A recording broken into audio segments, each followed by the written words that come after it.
Olá, eu sou a Maria. Olá, eu sou a Carla, somos fundadoras do projeto Loucura a Tempo e hoje vimos cá com mais um vídeo, desta vez com um tema um pouquinho mais científico, mas claro, sempre associado à desconstrução. Então hoje vamos iniciar o vídeo com uma frase que foi descrita por um físico russo que ganhou um prémio Nobel e que dizia que a previsibilidade é o mito fundador da ciência clássica. E o que é que isto quer dizer? Quer dizer que até há muito tempo atrás a ciência era muito fundamentada por verdades absolutas e tudo o que fugisse um bocadinho disso fazia muita confusão aos cientistas porque havia essa necessidade de controlo e de estudo exaustivo das teorias até que elas... Exatamente.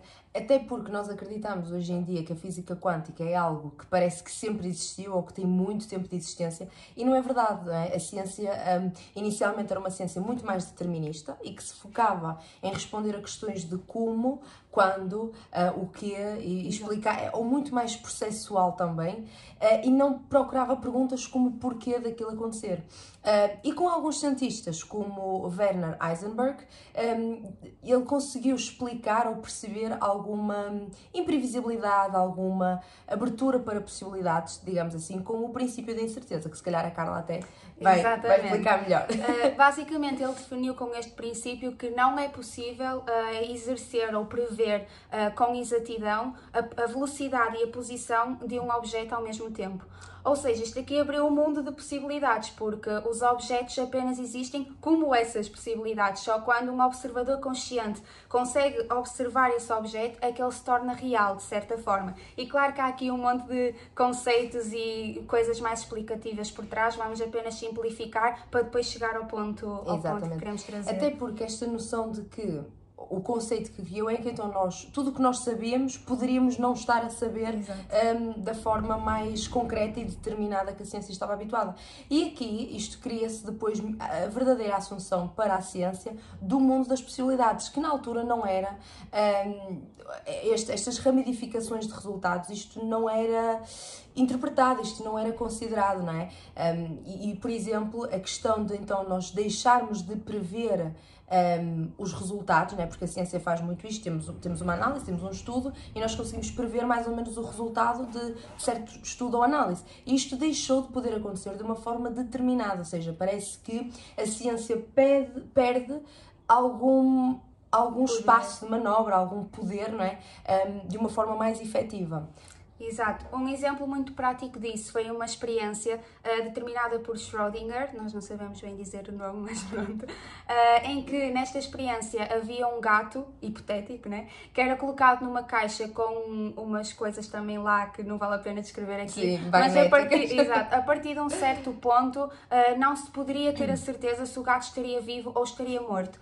Portanto, de um ponto de vista mais leigo, havia 50% de probabilidade de ele estar vivo ou de ele estar morto. Nós saberíamos se ele estava vivo ou morto se abríssemos a caixa de onde o gato estava colocado. Mas se não o fizéssemos, haveria 50% de possibilidade de ele estar vivo ou morto. Exato. E mais do que isso, a própria matemática da mecânica quântica estabeleceu um monte de equações que levaram à conclusão de que o gato estaria meio vivo e meio morto ao mesmo tempo. Exatamente. Ou seja, logo aqui nós vemos um intervalo grande de espaço na concepção normal das coisas. Exatamente, porque esta ciência, ela priorizava uma resposta concreta. Então, estar meio morto, meio vivo, era uma resposta concreta, não é? Que para nós não faz muito sentido.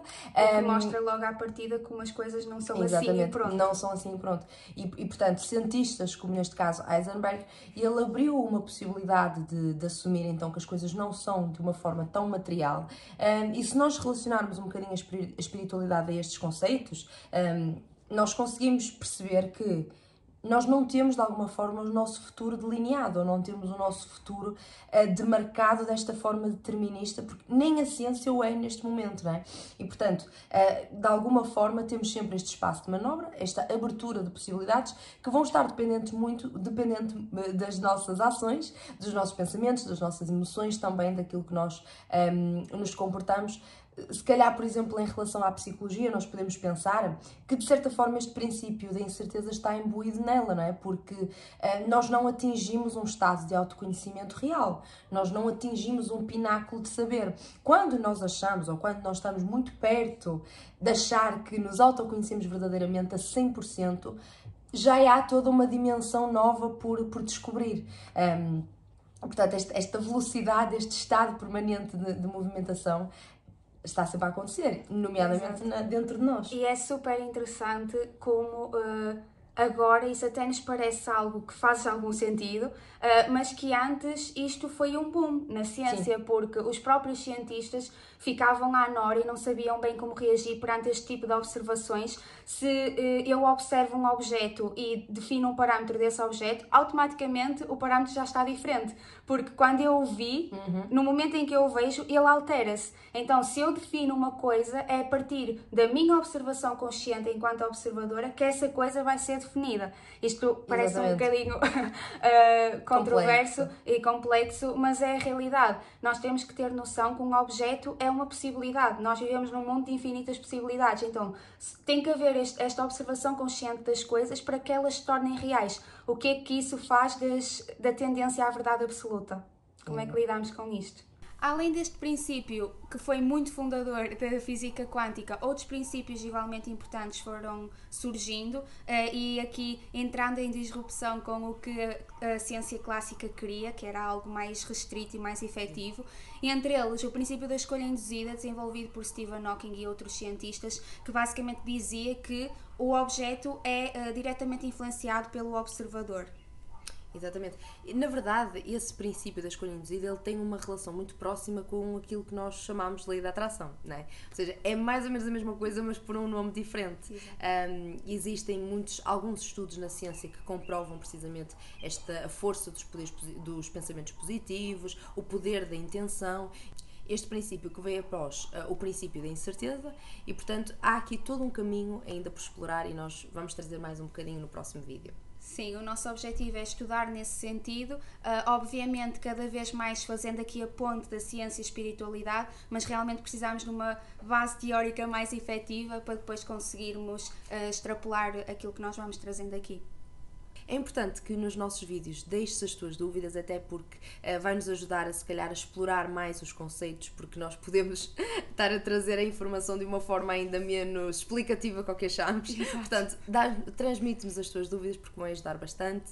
E subscreve o canal, deixa o teu like e segue-nos no Instagram, que é onde nós publicamos tudo. Lembra-te que estás sempre a tempo de desconstruir.